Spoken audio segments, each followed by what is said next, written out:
and we want the whole experience to be peaceful, ceremonial. When each client arrives, it's like they're at the therapist. They get a chance to be loved on. The answer for the pain is in the pain. Two humans can make permanent art that lasts your lifetime. Today, I'm sitting down with Drew Ray, the founder of Tattoo Labyrinth, the first and only tattoo studio in Hawaii Kai. Drew is a licensed tattoo artist with more than 11 years of experience. Tattoo Labyrinth isn't your typical tattoo shop. It's bright, modern, and immaculately clean with a light and welcoming feel. From the moment you walk in, you can sense the care that goes into the entire experience. Drew himself is warm and genuine. He listens to his clients and pours his heart into creating something meaningful together. His studio specializes in traditional, thought work, Polynesian, and sacred geometry, and each design is infused with intention and symbolism. I'm really glad to have him here today to talk about how he's redefining the tattoo experience. Hi, Drew, and welcome to the show. What's up, Chris? Thanks for having me on your podcast. I'm grateful to be here. So, Drew, your studio is clearly different from the traditional tattoo parlor. Can you tell us what sets Tattoo Labyrinth apart from the standard tattoo shop? Yeah, I follow all the old school tattoo rules. It's in my neighborhood. It's a family-owned shop. It's right down the street from my house, so I feel like it's on my turf. I didn't step on anybody else's toes. I'm being showing respect. I put the shop purposely where there's no other tattoo shop, so we're not competing with anybody, and we want the whole experience to be peaceful, ceremonial, and something like you remember the experience and it was a good installation. It's not just like a wham bam thinky man. And I've been tattooed all over the world by rock stars and paid thousands an hour. And sometimes you feel like you got rode hard and put away wet, like you're just like a racehorse that they rode at the polo clubs. And it's better when I always tell people if you want a good tattoo experience, you should be able to go on a 3-hour ride or walk around a roller coaster park with your tattoo artist and have fun. So we try to have fun, make it clean, make it crispy. And I have a couple other guys that work there, and they all have the same approach to have like good bedside manner, be gentle. And when each client arrives, it's like they're at the therapist. They get a chance to be loved on, and I give them the attention, and we can jam out to whatever tunes you want. And it have the street shop experience from the 90s and the early 2000s, but this is like a more refined version of the old school way, but like still paying respect to the old school traditions. Great. So, what are some of the safety precautions that you take that most people might not be aware of? Well, you want to clean every part. We want the shop to be really clean. We have new ceiling installed, new flooring. We clean the air. We have a special sink. We go above and beyond the health department, and I keep all my needles, all my paper towels and tools in a clean area. I UV clean stuff. I have a really meticulous cleaning regimen of all my tools in the area. I was a safety coordinator at 2 factories after college. And so I have seen firsthand OSHA compliance, and I've tattooed at so many different shops, and I tattooed in a bunch of different cultural settings. So I guess I made a hybrid of all the good things people do, and the really awesome people are really sweet with people, and they're kind of clean. And once the tattoo is done, how do you handle the aftercare? And what's the overall vibe that you aim to create at your shop? Yeah, there's I feel like I am a doctor that installed a new kind of thinking art on your body, and it's going to make you think different, feel different, appear different, but I want them to return back to nature as quick as possible. So I don't use like there's all this new technology stuff, but it can burn you or hurt you or cause more infections. So I'm just old school. Keep it clean, keep it dry. Don't put a bunch of lotion on it. Don't put a bunch of petroleum products on it. Don't put like saran wrap on it constantly, and just be careful. I like to have interactive afterwards talk so they can DM, email, or text constantly and send me pictures, send me updates because I've tattooed my whole body and heal. You know, a lot of the tattoo is how you land the plane and how you heal the tattoo. So I just try to be there every step of the way and talk to them about it and let them text me and like send me a pic. I've started getting tattooed in 97, so I've seen all these different waves, and it's the people that keep themselves clean and healthy and they can stay away from their puppies and their kitties and keep their bedding clean. For a lot of people, you have to kind of teach them like this is a ceremony, and it would be better if you would operate from a ceremonial behavior and keep it clean, kind of in a regimen for a while. Our culture, we crave ceremonies. So that's one reason why people get tattooed. And then the aftercare, you can see sometimes people don't take care of stuff they buy. Sometimes in our culture, we're rough. And that kind of is displayed in the healing process. So I just try to be there and be like the voice of cleanliness and dryness. As a licensed tattoo artist, what should people actually know about what goes into the tattoo ink? Yeah, there's been all these articles that tattoo ink can cause cancer or that it builds up and causes problems. And in the late 90s and early 2000s, I personally saw a lot of people that were allergic to red ink and the chromium in it. So the guy who taught me how to tattoo introduced me to people that make ink, and you can buy it from Amazon or you can buy it from a tattoo supply store or you can buy it from tattoo artists that have been passed down the recipe and they tell you everything that's in it. I get it for a lot of my ink from a guy in Tampa, Florida named Phil Holt, and he makes it seem like it's food. You can every ingredient in it, you can know where it's from and you can eat it. It's he uses Tito's vodka. You can smell it, and it goes in really bright. And I got tattooed all over my body with this ink. I've carried it around. I've insisted on it, and it's still like one of the best. So I was a farm to table chef, and I think this is the same thing that makes it so magical.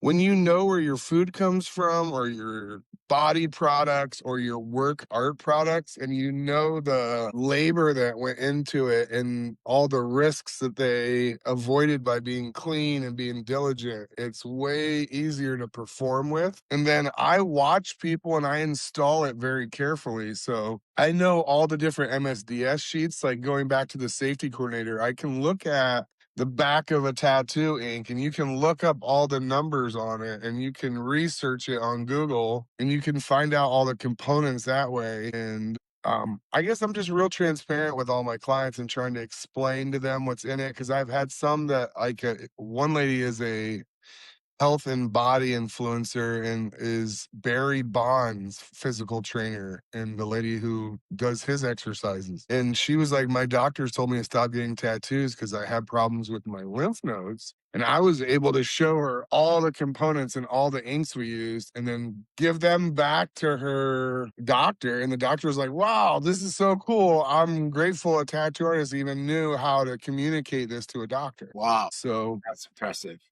and I've been able to meet a bunch of different tattoo supply company owners and ink makers, and if you approach it more like fancy cooking or like an old time grocery store, it's a better application with humans. Yeah, I gotta ask you some questions that I'm sure you get all the time, right? How painful is it? That's one of the funnest questions. It's really terrible, but if you behave and approach it appropriately, you can handle it and do well with it. I tattoo in a 4 hour time zone, so you're able to know the outcome or how long possibly we're gonna run. Different body parts hurt a lot different, but through meditation, deep breathing, you can tattoo your whole body. But you and your artist, it's best if you are both on the same page and you work through it. I've been tattooed people, like I got Samoan hand tap tattoos, and you're laying face down and it feels like they're torturing you. But when you get up, they show you love, they show respect, they're gentle to you, so you know they're not hurting you. Having that good vibe with your tattoo artist makes it better. And I guess like any type of ceremony, the set and setting is imperative in how the people handle it. So if you eat before, get your blood sugar up, have on the right clothes, feel comfy and safe, got some good jams on it. One of my top secrets for pain is chewing gum. If people are struggling or if I feel like in the beginning of the tattoo, I need to like give a gift. Here's a little slice of bubble gum, and it's just something to grit your teeth on, and it's part of the ceremony. Now people are getting put to sleep to get tattoos, and I'm not a fan of that. People have died, and I like the magical ceremony part. I like the experience that two humans can make permanent art that lasts your lifetime and that you can show somebody your art all across the world, and they're like, "Is that a Drew piece?" By how the language I made art with. The pain is definitely, I would say, as someone who's grieved and someone who's learned how to grieve and taught people how to grieve, that the answer for the pain is in the pain. So the pain is definitely the terrible part and the teacher of tattooing. And I heard 4 hours. Yeah. Is there a range to the tattoo? Is there what's the shortest time period? I've done tiny, fast tattoos that take 10 seconds or like take 2 Really? or 3 minutes and you'd be shocked. It's a little flower, like bing bong bing. And my wife always tells me, like, slow down, don't tattoo too fast. Because as a experienced artist, if I can do it quickly and get it over with, there's a high chance you're gonna sit still and be happy. But I played college football and there was several times where our coaches said you have to run and we're not going to tell you how long. You just have to run until we say stop. And I never want to do that again. So when I tattoo someone, I try to tell them for real, like, this is going to be 37 minutes. And it's usually like, ding. But I don't go over 4 hours because that is when it becomes less therapeutic and more of holy crap. Hold on to the roller coaster. And I've been part of tattoos that lasted 7 days in a row. And it was the Samoan Tatao ceremony for the Pea. And it was grueling. And so I kind of dialed in that 4 hour mark. And that's like if someone says they want an arm sleeve for me, I would say it's probably going to take 10 4 hour sessions and we can do your whole arm insane. That's a pretty big project then. Yeah, I just had a scientist that is remarkable and colleges all across the country want him to come do his doctorate program there at their school. He did a whole sleeve of decomposer animals in 1 year. And we did like he had slugs and crabs and mushrooms and all these weird animals. And we did it in, I believe it was 8 or 9 4 hour sessions in 1 year. That's a lot of sessions. That's a lot of minutes. But he heals fast and he stayed focused and he knew that after he wanted to be able to say he did his sleeve in one place by one artist, which I was really grateful for. It's hard to talk about the exact price, but how much would a typical tattoo charge? Yeah, this is a cool common question that I don't mind at all. Most tattoo shops have around $100 to $150 minimum. The average modern American tattoo artist charges around 200 an hour. If you're charging more than that, you're expected to be very specialized and produce really high-end art. You can also do it by the piece. It's easier to do it in person, I always say, than if the people are big, if they're heavily tattooed, if they're baby shrimps and just want this little thing. But a lot of it is the location, location, location. Like, I don't want to tattoo people's necks or faces or hands unless they're really supposed to have that as their tattoo. So sometimes, like, a mom and dad came in and wanted their 16-year-old to get patience down his neck. And then when I questioned them, they exploded on me and acted really rude. And I said, "You guys don't have patience, so I'm not gonna tattoo patience on your kid's neck because this is clearly you guys don't even understand patience, and I don't wanna tattoo a 16-year-old's neck with a silly word like patience." And they wanted it vertically, and it wasn't aesthetically pleasing. So I have a little bit of dad in me, so if the tattoo is really not gonna flow or you're not there yet, I'll tell somebody like, "No, I don't think we should do this." Well, that's good. Hey, can you tell us a little bit about your favorite types of tattoos or designs that you like to Yeah. create? Yeah. So here, you guys epitomized it on this case. So this is a tattoo for a kid that a guy that is a dad, and his kids go to and he lives in Boston and he travels for work. And he always feels like he's in two places at one time and his heart is somewhere else. And he says when he's flying, he feels like he's not even real. Like I'm not even a real person. I'm in between being a person. He's like, can you express that in a tattoo? You have the whole underside of my arm, and I want a shark. So I drew a shark that was in the two places. In the beginning of it is color, and we tried to make it so that the water reflection is on the top, and you guys got that really nailed in. And we did it like this would be considered American traditional or just like your typical modern tattoo. But then this is dot work. This is sacred geometry. This is pointillism. This is how MC Escher did tattoos or did his art, which translates to tattoos. And you guys did a good job of having it light up here where the light will show and dark here in the darkness. And it has good, I always like to put darkness around things to highlight them, make them pop. But this is my favorite kind of tattoo to do where we fuse like American traditional with sacred geometry. And it's stuff that people have done before, but no one's done it this way. And it feels cool to carve a tiny place where it doesn't have to be the best, but you articulated yourself in a way where you try not to copy or you try not to even think about anybody's answer to the riddle of how to make this design. But yeah, this is the one that a couple of my clients wanted. And then this is,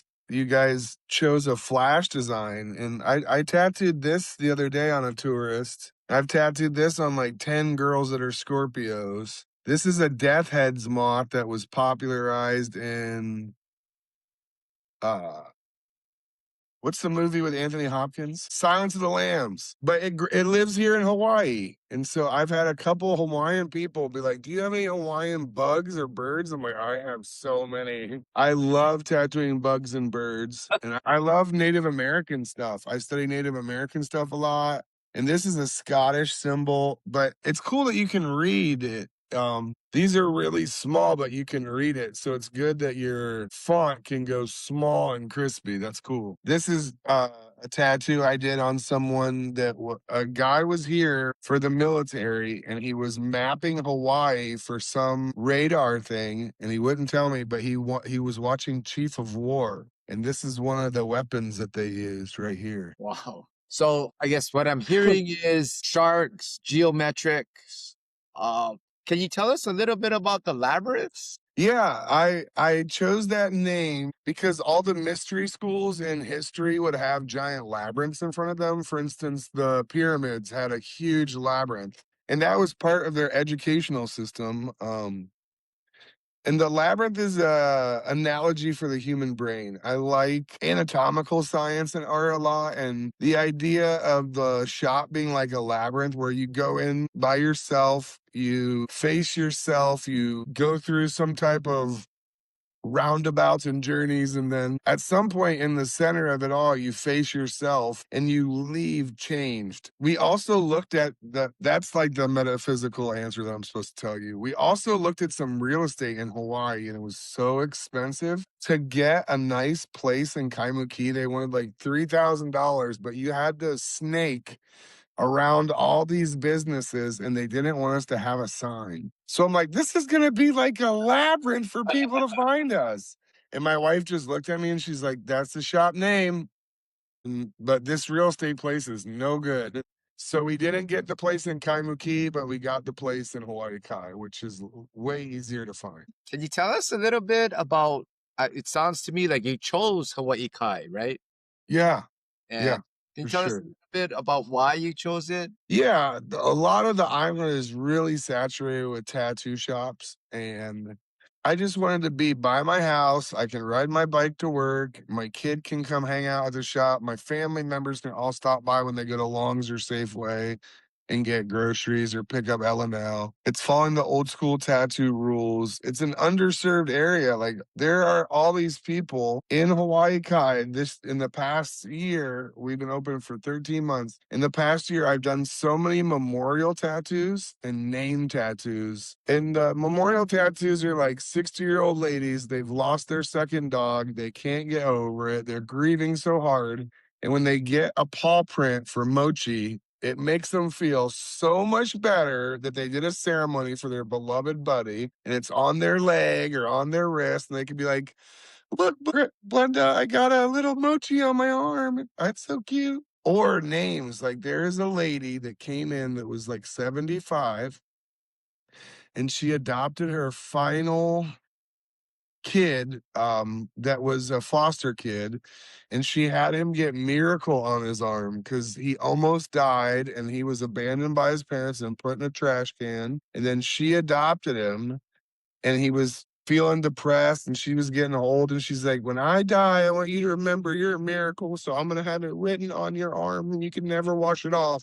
And he got Miracle on his arm. And I think if I can just do, I like the art part is cool and I want to put out the best progressive art ever, but when you do a name like that on a kid's arm, and he was a little bit of a special kid, so it felt like this is the highest good you can do with a tattoo. When you tell somebody that's like a rough kid that needs to hear it, like, no, you're a miracle. Your mom wants you to always remember it. I think my mom was very proud, and I think my dad would be like, good job. That's the most loving thing you can do with tattooing. Sounds like it's very rewarding, right? Yeah, it is. So, Drew, I want to make sure that everybody knows where to find you. I know where to find you, right? It's a beautiful shop along the marina. It's located in Hawaii Kai, very peaceful area. So, you could elaborate on that a little bit, please. Absolutely. We are in Hawaii Kai, right in the shopping center after Costco.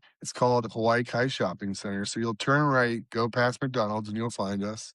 Look for this logo on the wall. We have a new sign coming up, and we're going to have new renovations. It's 377 Kehole Street, and you can find us in human person, or you can find us on the gram at tattoo.labyrinth, or on the World Wide Web at tattoolabyrinth.com. And then if you want to check out my art pages, it's 73rd Eye Tattoos or 73rd Eye. And the most fun thing is to come in person and bring me a coffee and say hello and ask me a million questions. I don't care at all.